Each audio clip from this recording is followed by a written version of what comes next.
Welcome to this Saturday edition of Wasatch Weekends. We have an awesome show today.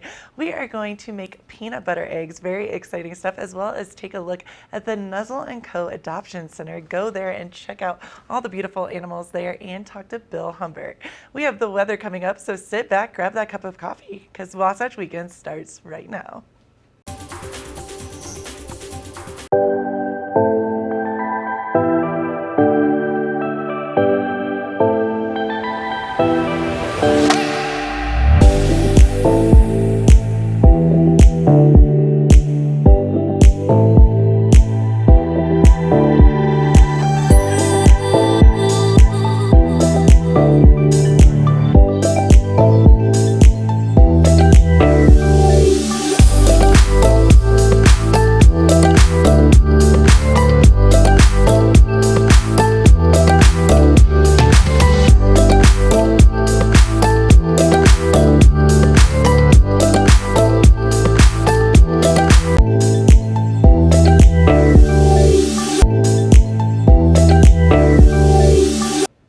Welcome back to Wasatch Weekends. I'm so excited because Nuzzles and Co is one of our favorite places to talk to and go and see all the animals there, and Julia got to go and check it out. Let's take a look.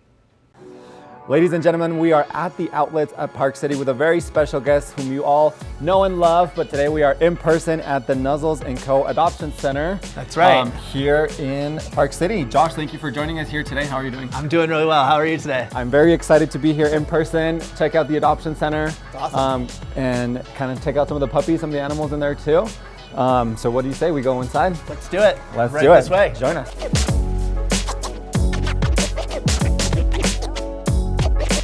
All right, so this is it. This is the space. This is the Adoption Center. It is. So tell me a little bit about that adoption process and what we can find here. So we actually have two locations. We have our rescue ranch that's about 20 minutes from here. Yes. And the adoption center here. Okay. Every day we take a van and we bring dogs here so people can experience the dogs. Yes. And they have a little bit more room at the ranch to live there. Right. So from noon to 5 every day the dogs are here, but the cats that are here at the adoption center live here until they're adopted because they don't like to travel as much. Right. Yeah, they're kind of just doing their own thing. They're doing their own thing. Space. Yeah. Right. So when we're open, people can come here. They can meet the animals, ask the staff questions about them, get to know them a little bit better. We can ask you some questions like, what are you looking for in your life? Exactly. And then kind of try to find the best match for you. Yes. And I know there is some guests here right now kind of interacting with some of the animals, but we're excited to check out the space. So right. We're going to go right this way. And awesome. The first thing we're going to look at is Kitty Corner. Kitty Corner, let's do it.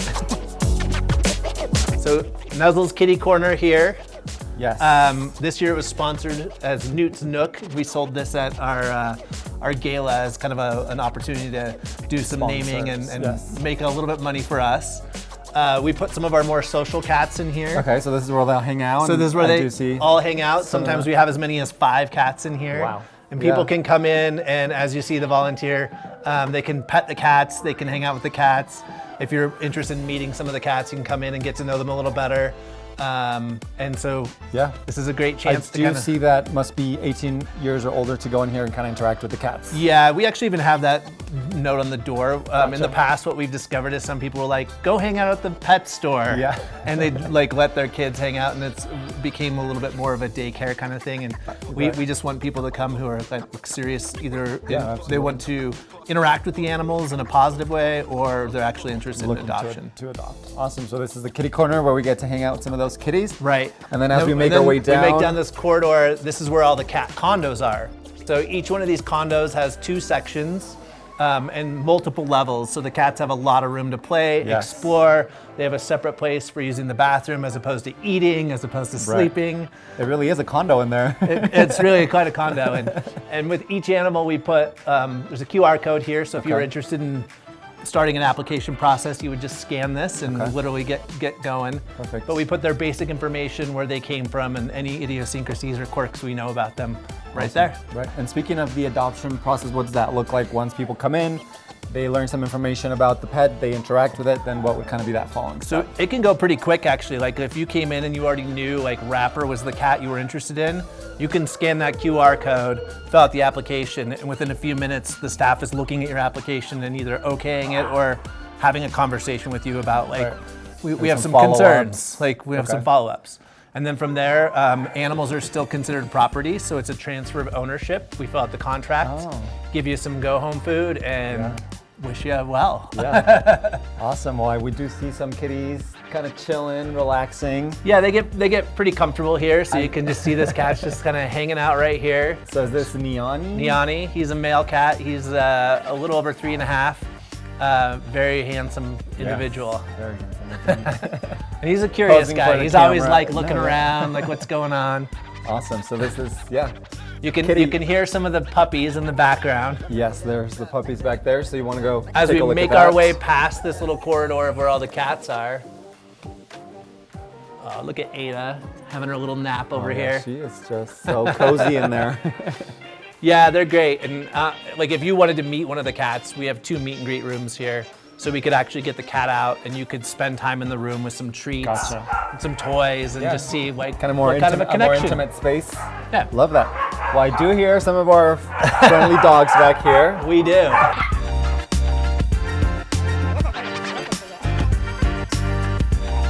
We've got several different little kennels for the dogs, and we put a mix of ages here. So we've got some puppies in the back over here. Yes. And a couple of adults here. And So all of these dogs are going back to the ranch at the end of the day? Yeah, they won't spend the night here because at the ranch they have easily twice, if not 3 times this much space. Yeah. And they also have 2-sided kennels where they can sleep on one side. Absolutely. And sleep and eat on one side and then use the bathroom on the other, so they're not right next to that kind of stuff. Yeah, I love it. And similarly, we have all the information for the animal here, so you can kind of get to know them. Learn a little more information. Right. See the silly pictures that we've taken. I love it. We try to capture their personalities. And then here was those meet and greet rooms that kind of you were talking about before. If we were really interested in meeting Steele, who we're looking at here, we would bring Steele over into our meet and greet room over here. Okay. We've got a couple chairs, some toys, some treats. And we can really kind of spend 10, 15 minutes, 2 hours, whatever it is that you want to do to get to know that animal. Exactly. Since you are making a decision that's going to affect your life for quite some time. All right, Josh, we have brought out one of the dogs here. Mother Earth is her name, right? It's true. This is Mother Earth. She's one of our res dogs from Kayenta down on the Navajo reservation. She's really happy to be free right now. Yes. Tell me a little bit about her story. So we rescued her and her 8 puppies. Yes. And so they were the ones that we named after the different planets. Yes, who are in the romp room. So we had Sun and Moon and Neptune and Saturn and all them. So there's 2 of those left. One of her puppies is all white, and that's Neptune or Jupiter. And Jupiter is deaf. He was at a foster home up by the University of Utah. Okay. And it's funny because the house is right up on Greek Row. So the foster mom had sorority girls knocking on the door asking if they could play with her and the puppies. That is awesome. So she's actually had quite a bit of socialization. Yeah, I can tell that she's very social. She's kind of very excited to. She's be definitely walking around happy to and be out. And be out. Yes. So what is the adoption process for her or for any of the other dogs? So for Same her, thing? we would just kind of talk about the different quirks of hers.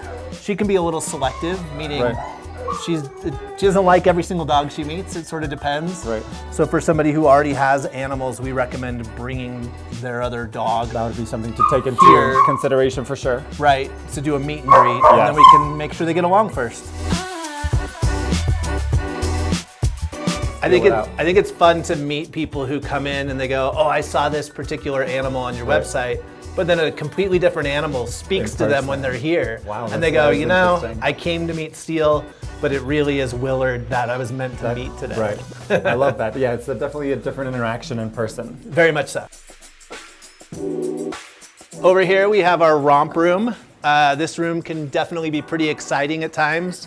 Okay. We also did a naming at our gala, so this year it's Gracie's Space, sponsored by the Altschulers. Yes. We have the planets litter. We had Mother Earth and 8 puppies that were named like Neptune and Saturn and Venus. But we're only down to the last 2, and they are crashed out, taking a nap.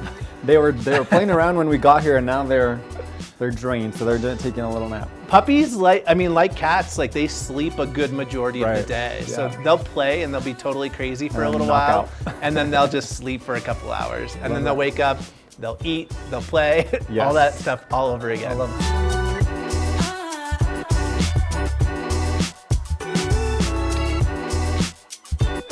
I've recently teamed up with a local artist named Fur Turtle in Salt Lake.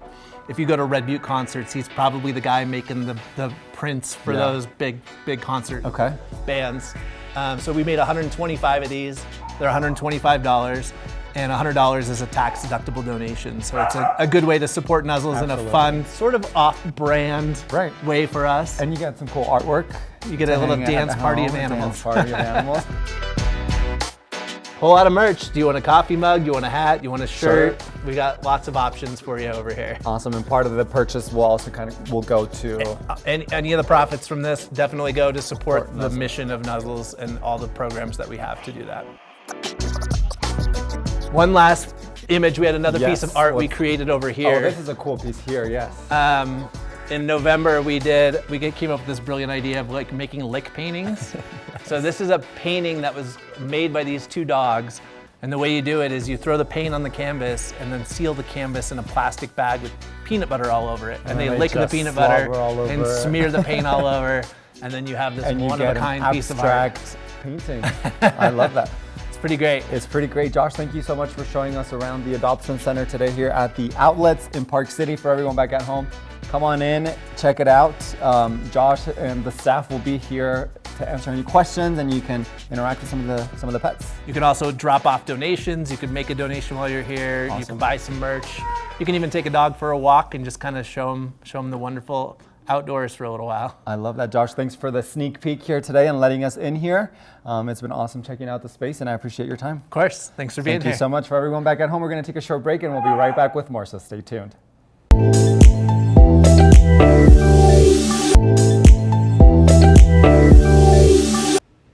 Welcome back to the show. Now, I love a good movie, and Someone Like You is just that. Let's take a look.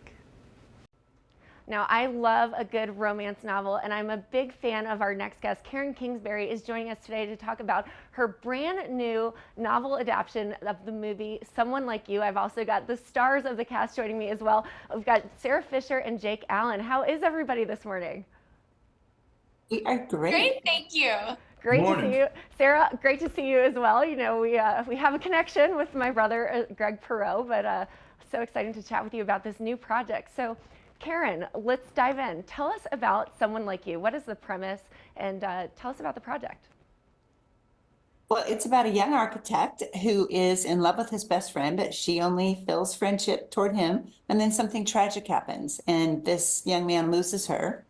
He then goes on a search to find out about this leftover embryo that the parents tell him about. And it could be a brother or sister. He doesn't know. He just wants to kind of connect with London again. And instead he finds a girl who is the twin who never knew she was adopted as an embryo. And this kind of puts them both into a season of really their darkest seasons, of loss and of confusion and betrayal. And in that time, they never meant to fall in love, but that's how it goes with the romance. It's true, and I love your books and your novels, so I'm so excited to see this in the film capacity. So why Someone Like You? Why was this the first film with Karen Kingsbury Productions? Well, in order for it to be on the big screen, it has to be beautiful. It had to have big cinematography. And we've got lakes, we've got jet skis, we have hiking scenes. I mean, just feel like every shot is so beautiful. And then also the high concept of embryo adoption was something that was, I thought that people would be interested in. And beyond that, I mean, I've got the two greatest actors right here with me, like Jake Allen and Sarah Fisher are phenomenal, and people are going to fall in love with them, and they're going to want to see Someone Like You on the big screen again and again. I can't wait to see it, so definitely anticipating opening date. So Jake, let's dive in. Your character, Dawson, it's a little bit of a complex character, so who is Dawson, and tell us all about it. Yeah, Dawson is a young man who's lived very happy, but a very small life in his hometown in Alabama, where he's pretty happy and content to live the rest of his life with his best friend and who he hopes to one day be, the love of his life. And he loses her. And he is at the bottom. He is as rock bottom as it gets. But that is usually when the light comes, and he ends up going on this amazing journey once he finds out that she had a sibling. And he brings her back to her hometown and starts to show this sister, who her sister was. And through that process, they fall in love. Oh, I love that. So Sarah, you play the part of twins. Talk to me about the complexity of that. You know, how did it go, and you know, how are they different and how are they similar? What was a really exciting challenge for me as an actor, you know, it was one of the things I was most excited about when I first auditioned for the movie. And I think there's a little sparkle that they both have. They have this little like excitement about life and love, and they both just, again, I kind of just call it the sparkle, and I think that both of them have that. But you know, with this interview, Andy would be sitting like back up straight, very well spoken, and like London would probably have her boots up on the table. Like they're just, you know, it was a lot of paying attention to close details like that. Like how do they laugh differently? How do they show up differently? And a huge reason why it was just such an exciting thing was because Karen had just created these incredible characters to dive into. And Tyler Russell, the director, was phenomenal at helping me navigate the days where we filmed both characters and we were diving into an Andy scene and then a London scene right after. And it was a very exciting and yeah, just an incredible challenge and journey as an actor to bring these characters to life. Well, it's very impressive that you're able to do both. So I can't wait to see it in action. Now, Karen, this is your first film with Karen Kingsbury Productions. Talk to me about you know, the production behind it. You know, this is an individually funded film. So tell me all about it. Yeah, so we kind of had reached this place where we had an investment that came to fruition, and we're like, well, this kind of represents our life savings. And what do? You're going to buy some houses, or, you know, just kind of, I mean, you live once, you get just one life.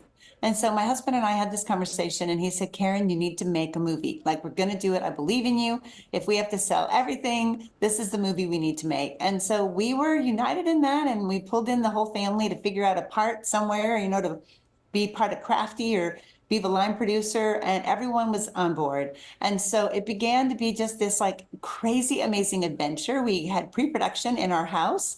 Obviously, we had Sarah and Jake. We could never have even dreamed of this without them. So once we had them in place, just, you know, filling in every other area. And this was a constant prayer of ours that God would bring the right people. And I felt like the miracle, really, the miracle of someone like you and how beautiful it is. And I think how well it's going to do when it opens in theaters April 2nd, everywhere, is the people that God brought to it. They're just so talented, and they're all young filmmakers out of Nashville. So we are thrilled. And if this one does as well as we think it's going to do in theaters, then we're going to be back at it. Oh, I'm sure it'll be great. I read the book and I love the story, so it's going to be an excellent one. Now I have one last question for Jake and Sarah. What is your favorite? Do you have a quick favorite story that you can share with us during the filming process? Jake, we'll start with you. I will start with a scene that I was struggling with, and I stepped outside to kind of gather myself a little bit, and out of nowhere, a lady walks up and taps me on the shoulder and just said, "What's going on? What are you guys doing?" I said, "We're making a movie." She not only knew about Karen, but was a huge fan of Karen Kingsbury's books, and she could tell that I was struggling, and she just prayed for me, and then just walked away. I'm pretty sure she just floated up into heaven, but you know, just gave me such confidence and such peace to have that kind of support. And that's like one of 20 stories like that happened throughout the filming. So that was a special day for me. Yeah, that's great. And Sarah, what about you?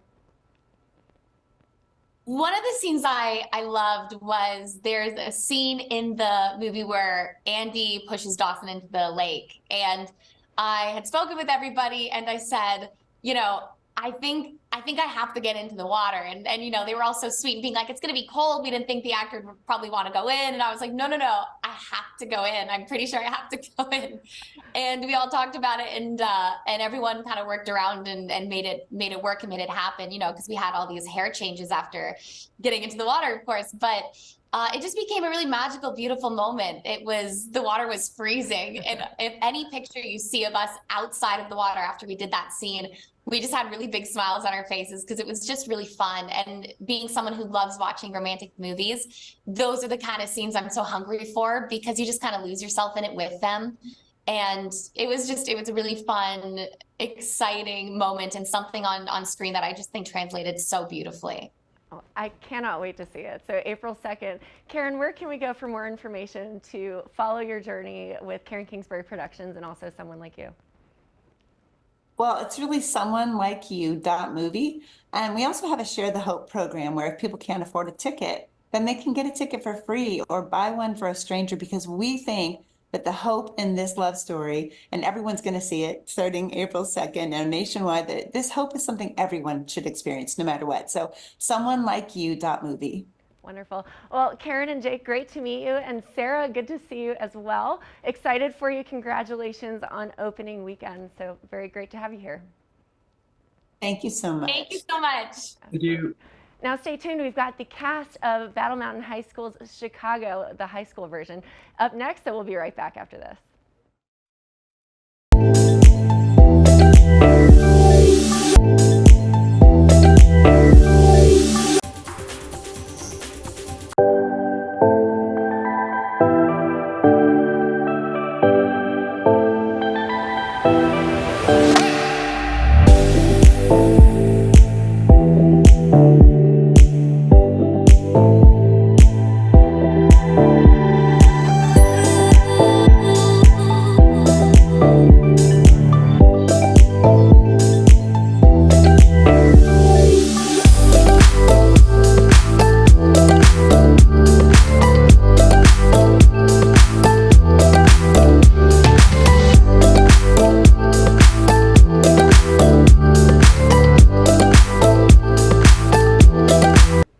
Welcome back to Wasatch Weekends. I'm your host, Gretchen Plushaw. Now, Bill Humbert is one of our favorites here, the recruiter guy. We got a chance to talk to him. Let's check it out. Now, our next guest is the expert when it comes to the job search from all aspects. And an important conversation that needs to be had is how to learn salary negotiation. Joining me today is talent attraction expert Bill Humbert. Bill, how are you? I'm well, Kimberly. Thank you. Great to have you here. So let's talk about the salary negotiation piece, because sometimes people don't have recruiters that are helping them negotiate. So what is your advice and how do you get started? Well, the most important consideration while negotiating compensation is to remember during a negotiation, any negotiation, the first side to mention an acceptable number loses leverage. And as a recruiter, I'm allowed to ask you about what your desired compensation is. Very important. We've mentioned before that I also have worked in recruiting, and I always ask what the target is. It doesn't necessarily mean what you're currently making, but what is your target, because that's where you value yourself. So let's talk about internet applications where HR is just basically asking you for your desired compensation. So how do you address that? Well, the system is set up so you cannot write open or negotiable. You have to put a number in there. And my advice is to put the number 1. And what'll happen is they'll ask you, why'd you only put the number 1 in salary requirement? And the way to respond to that is, does your system have a glitch? I put a number in there. And then say, would you agree that job descriptions rarely truly describe the job? And I tuned my resume to your job description so that I would get an interview. Therefore, it probably does not accurately describe my skills and experience relative to your job.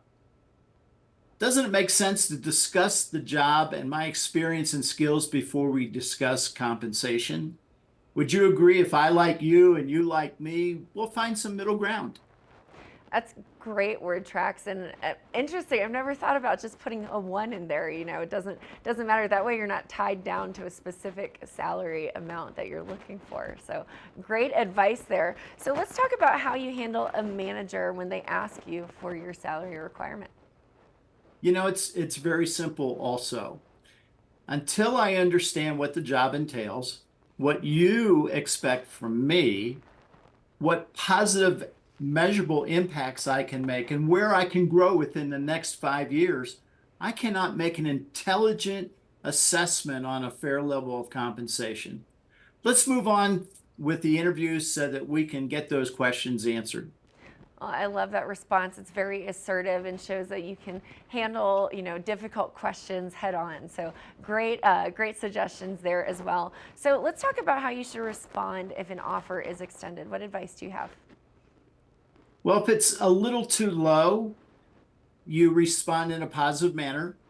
I look forward to working with you.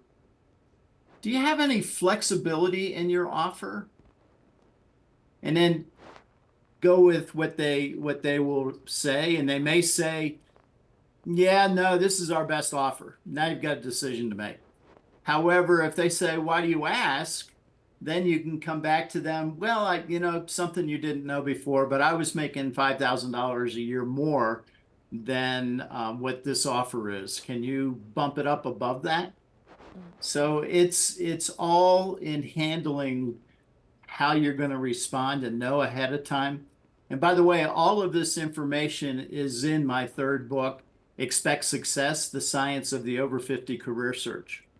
Well, Bill, we really appreciate, and I think your book is good for all ages, regardless of if you're over 50 or under 50. You really have some great insight, and you have lots of years of experience and having all kinds of conversations. So we just appreciate your guidance. Thank you, Kimberly. Yeah, I love being here and chatting with you, and so it's been fun. It's always a great time having conversation because these are good skills and tools to have in your toolbox. Now, stay tuned. We've got a bit more on the show. We will be right back after this quick break.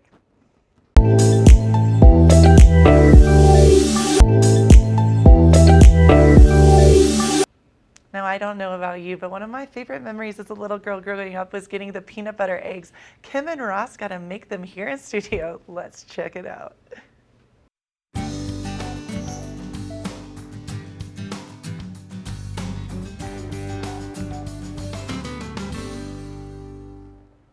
We're in the kitchen, Ross. Here we are. Here we are. We're standing here. This is Ross's favorite part of the morning. Love this. I promise. He's so excited. Yes. But we've got, I'm excited about this treat because it's 4 ingredients and it is a classic candy option.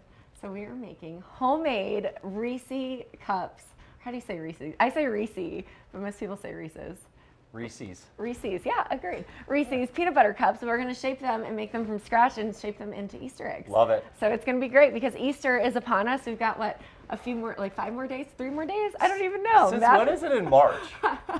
It's always weird. Easter is one of those holidays where it's not predictable. Yeah. You just kind of let it happen and you're like, hey, it's March. It is what it is. Yeah, it's coming. It's here. Sometimes it lines up with spring break and sometimes it doesn't. Yeah. But this is a really fun, easy, non-refined sugar recipe.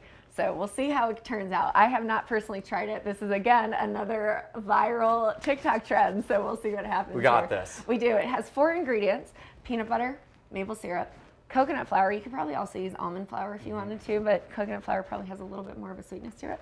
And then chocolate chips. So fun fact, you need to make sure that your chocolate chips tell you how to melt them on the package because some of them maintain their shape and don't actually melt. So, how'd you figure that out, Kim? Well, we've had some fun and some experimentation in the kitchen here at the studio. So lots of trial and error. See what happens when Kevin fills in the kitchen for me? You guys get the wrong chocolate chips. It is what it is. And we're going to have some fun here. So we're going to go ahead and get started. So we have our chocolate, and the easiest way to melt it is in the microwave. So 30-second increments. So Ross, I'm putting you on chocolate duty. You want to make sure that you kind of stir it and make sure that it's melting, and we'll give you a spoon to stir. Thank you. So he'll check that out. And then we've got our simple ingredients. So we want 2 cups of peanut butter. We're doing a 1/2 cup of maple syrup. And then we're doing 3/4 of a cup of coconut flour. So I'll go ahead and get started on the 3/4 of the cup of coconut flour. What's the rule on licking the spoon? Well, I wouldn't Probably know wait this till one. I'm done stirring. I would say don't lick the spoon and don't put it back in It looks to so the good, dish. Okay. But if you are doing that and you accidentally stick it back in, make sure that it's on a recipe where you can cook it so you can cook the germs in the oven. So I will so refrain. Don't do it, Cook. Ross. Okay. Hold back. So That's why I just asked. Know who's in charge here. You can save this for later. So we're going to go ahead and I'm going to go get started with the coconut flour. So we're doing 3/4 of a cup of coconut flour. And what's great about this recipe is you actually don't have to have perfect and exact measurements because nothing is baking or rising. I mean, you want to make sure it's proportionate, but it doesn't have to be perfect. So looking good there. I can actually smell the coconut. I don't know if you, since you're manning the chocolate over there, Ross. I'm going to battle over here, actually. If you need to add more into it, if you feel like we're not going to have enough. And this recipe will make about, depending on our size, it'll probably make about 20 Reese. So enough for 20 one sitting? peanut butter cup. Yes. Enough for one sitting. Enough for one sitting. So you've got that going. All right, we look good here. We're gonna do a half a cup of maple syrup. So you want me to? I'll man the maple while I'm Ross. on microwave duty. And I always talk about it, but real maple syrup, you got to go with it. You can't use a substitution. You just can't. Not in this recipe. Have you ever heard of barrel-aged maple syrup? No. Where's that from? So there's an awesome company out of Indiana that has been at our Vail Farmers Markets called Burton Maplewood Farms. Oh. And they barrel age their maple syrup in like whiskey barrels Oh, wow. for over a year. So it's syrup with like I bet that's delicious. a peach brandy taste or a Sign me up. yeah, That pretty sounds great. tasty. We're getting there on this chocolate. Chocolate's looking great. And it doesn't have to be done to finish making the filling for this. So we're doing a half a cup of maple syrup. And this is 3/4 of a cup. So I'm just kind of guesstimating and estimating here. What do you think? Does that look like about a half That's cup? a lot of fractions. A half and a third. You know, it's a good thing that I majored in accounting originally, and I was a big math nerd. So, you know, lots of fractions. One of my Perfect. favorite things to work with. Let me pull out my TI-83 real quick, and then I'll. Don't date yourself, Ross. All right, so we've got the maple syrup, we've got the coconut flour. We are going to add 2 cups of peanut butter. So you can just use whatever you want, but you want to make sure it's creamy. You could do like if you wanted crunchy kind, but yeah, it doesn't make the same texture as like a Reese cup. So Ross is working on that chocolate, and what he's doing is melting it in 30-second increments and then giving it a stir after every 30 seconds because it'll kind of help the chocolate to melt a little bit better. And I'm not licking the spoon. I don't know. It sounds like maybe. I mean, look at that. Oof. Chocolate looks nice and creamy. I think we're gonna be good on this next one. I think so too, and it's gonna be fun because that's perfect timing. I'm gonna grab one more spoon so I can scoop out the peanut butter into our single cup serving measurement, and we're just gonna stir everything else, and then we'll start forming the Easter eggs. How fun is that? It's so fun. Yeah, and one of the tricks with dealing with this is actually making sure that your hands are a little bit wet. So I would just run them under cold water so that way the peanut butter doesn't stick to your fingers. All right, looking good. Chocolate looks good. Man, that looks great. And we're gonna actually use that chocolate to submerge the peanut butter eggs into the chocolate and cover it. And then, you know what? You let it set for 10 minutes, let the chocolate harden, and we are good to go. All right, so we've got 1 cup of peanut butter here. And Ross, I'm gonna let you go ahead and get stirring on this while I get the other cup of peanut butter. Roll in. Okay. And then we're gonna shape the eggs, dip them in the chocolate, let them sit, and maybe we'll show you what it looks like at the end of the show. All I smell is chocolate right now. It's so glorious. You smell chocolate, I smell coconut flour and peanut butter. You can just use that spoon and try to mix it, unless you want me to do it. This spoon? That spoon, the big one. Okay. Yeah, and we'll let you get going in that. Can we stop using peanut butter? It's like the worst to do anything with. There's gotta be some alternative. Do you want to use almond butter? Just something that's not so sticky and gluey and. Clearly, this guy doesn't like to get in the kitchen. But you know what? That's the beauty of the kitchen segments. It's more about my fun than it is about the recipe itself. We just hang out. Looking good, Ross. Don't you have like a blender, like a We whisk do, thing? but you know, we wanted to show the audience of what the consistency should look like, and it's a little bit easier just to do But it. if you have a blender at home, blend it. You can use like an electric hand mixer. That's probably a good one. You could just use a spoon like we're doing. Also that too. So you want me to go ahead and finish it? You can be a real adult and just use a spoon. There we go. Looking great. So we just use regular creamy peanut butter on this. I'm gonna go ahead, rinse my hands off a little bit. You've got it, and I will do you the favorite, Ross. This is what you have the kids do, right? Because this is until you brutal. are over the consistency.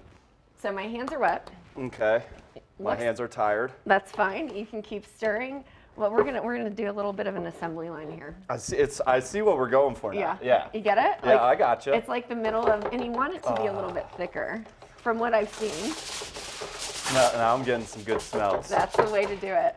Okay, looks great. Looks great. I think so. What do you think? You think everything's mixed together? All the flavors look good? I mean, I've been mixing for days over here.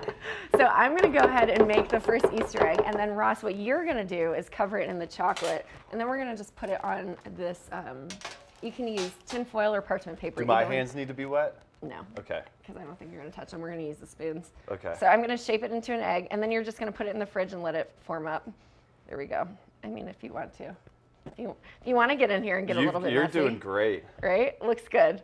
So shape it like an Easter egg. That looks good enough. And the best part is, I'm just going to cover that in the chocolate. Looking great. Perfect. So we've got, yeah, looks good. You just want to make sure all sides are completely covered. Oh boy. And I'll make the next one. We'll make a few, and then we'll pop them in the fridge. You leave them in the fridge for, let the peanut butter kind of melt together, set together. It looks great. Ah. I'm telling you, homemade is the best, so it doesn't really matter how beautiful it is. I mean, I know it's gonna taste so good. We are not candy experts here, but we are doing our best to eliminate the refined sugars. It's gonna be just as good as a commercial peanut butter cup made in a factory. But you know what's great about this recipe? It's fun. You can use sugar-free syrup and sugar-free chocolate chips if you wanted it to be keto. Nice. So, you know, it's like a guilt-free Reese treat. Looks great, Ross. You looks great. Well, I'm excited. I'm going to keep working on these peanut butter cups, and then we're going to pop them in the fridge. What's great about them is that once you pop them in the fridge, they should last for about 2 weeks covered at room temperature, and then they also last for about 6 months if you put them in the freezer. Nice. So that's the fun part.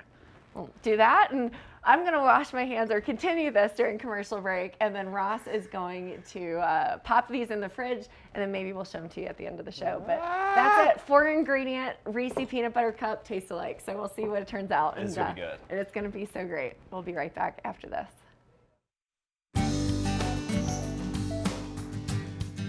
Well, let's check out our eggs. They look absolutely delicious. They do. They've hardened, you know, they look homemade, which is great because it shows it's made from love. Yeah. But you know, if you wanted the chocolate to kind of be like perfectly shaped, you could put it on like a cookie drying rack and let like the chocolate drip through. But looks great to me. Should we try it? Let's do it. I'm so excited. Do you love peanut butter and chocolate? Yeah. Okay. Yeah. I'm jazzed. Well, I'm gonna try it out. But chocolate, shall we? Yeah, I kind of want to just.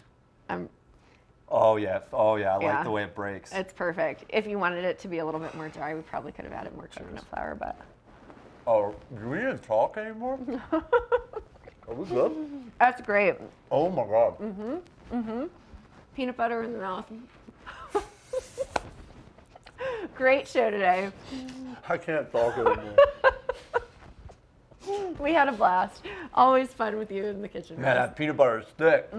But It so really good. is. But you know what? It's a great, healthier version of your traditional Reese's. Oh man. But if you wanted to add more sugar, make it more sweet, you could.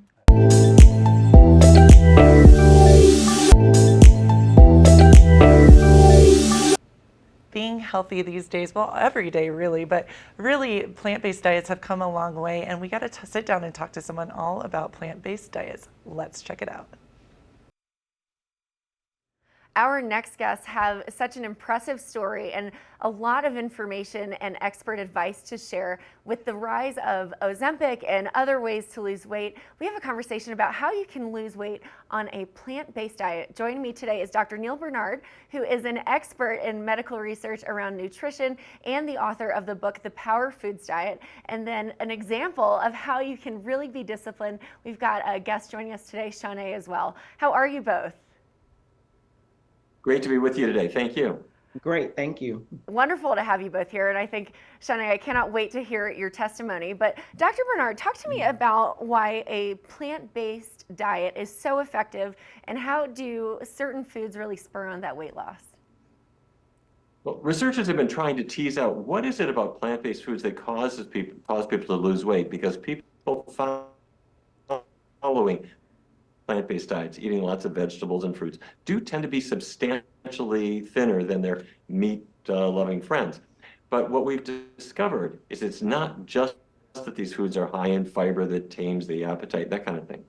Certain specific foods actually cause your body to lose weight. For example, cinnamon. ordinary spice, ginger, another ordinary spice, they actually cause your metabolism, your calorie burning speed, to be notched up just a little bit. So you're burning calories kind of like you did when you were 16 years old. Another one, blueberries, humble food, taste nice, look great. They do the same thing. So we make them into my French toast with cinnamon and blueberry syrup, or my wild blueberry muffins. You're using the power foods to cause weight loss. And the net effect is very rapid, very permanent weight loss. I use cinnamon in just about everything, so I love hearing that. I definitely want the metabolism of 16 and 17 again. So let's talk a bit about plant-based and how it can be more effective versus taking weight loss medications. Can you share more about that? Sure. Well, the weight loss medications simulate what your body does naturally. When you eat food, it goes down your digestive tract, and the food normally triggers a compound called GLP-1, which goes into your blood and turns down your appetite. GLP-1 is normal, foods elicit it. But the drug manufacturers make a synthetic that you inject.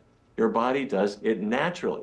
However, Hana Kaliova on my research team discovered that only certain foods trigger that GLP-1 the best. And the foods that are the winners, the high fiber foods that are high in complex carbohydrates, things like beans, whole grains, and vegetables. What are they doing? They're doing what the synthetic drugs do, only it's free because the foods do it, and you don't need a prescription for that.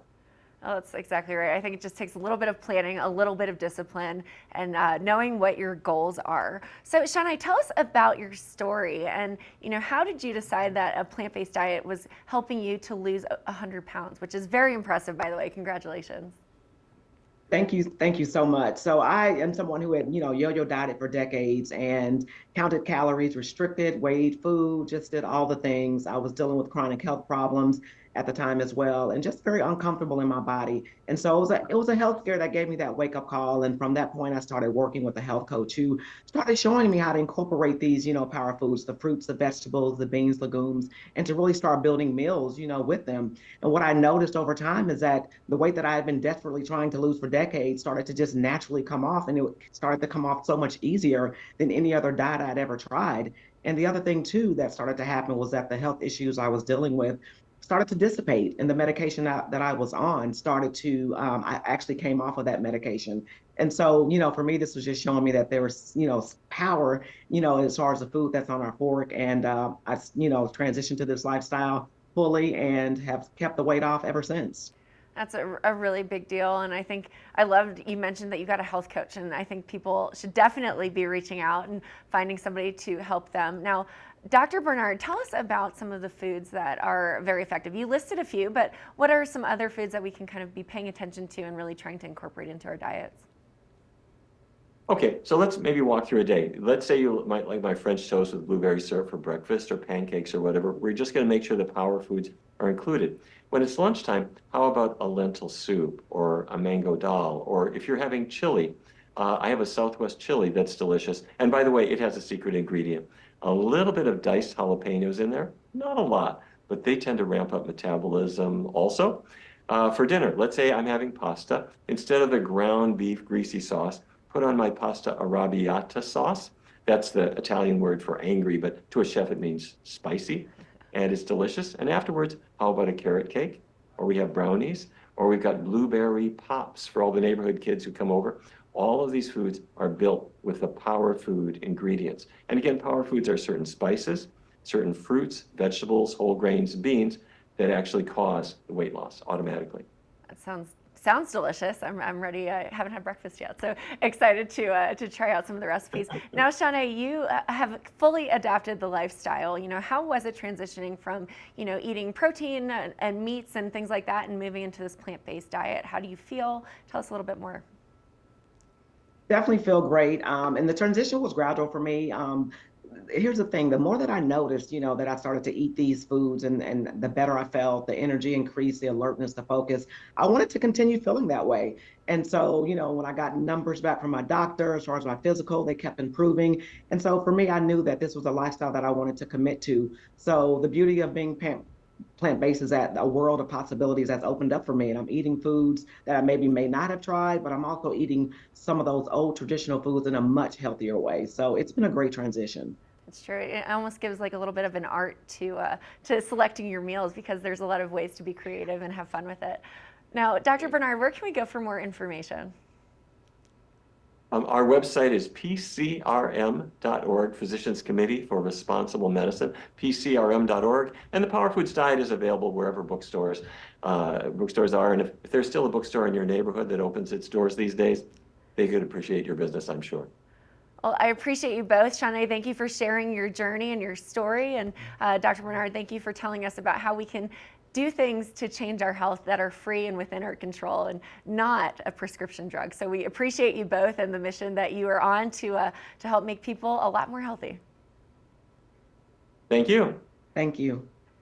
Now stay tuned. We have the close of the show coming up, and we'll be right back after this quick break.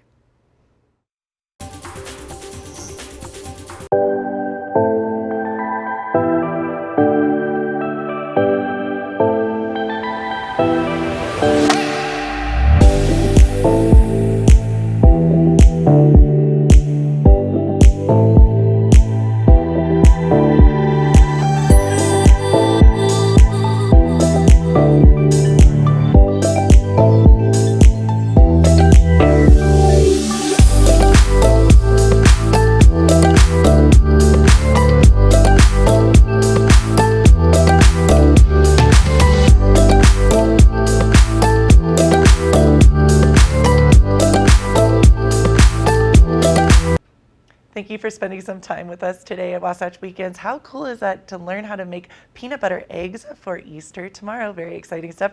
Speaking to Bill Humbert, yes, the recruiter guy. We love him here at Wasatch Weekends, as well as all the different things, learning about plant-based diets, etc. Keep it here. Tomorrow we have more Wasatch Weekends. We'll see you tomorrow.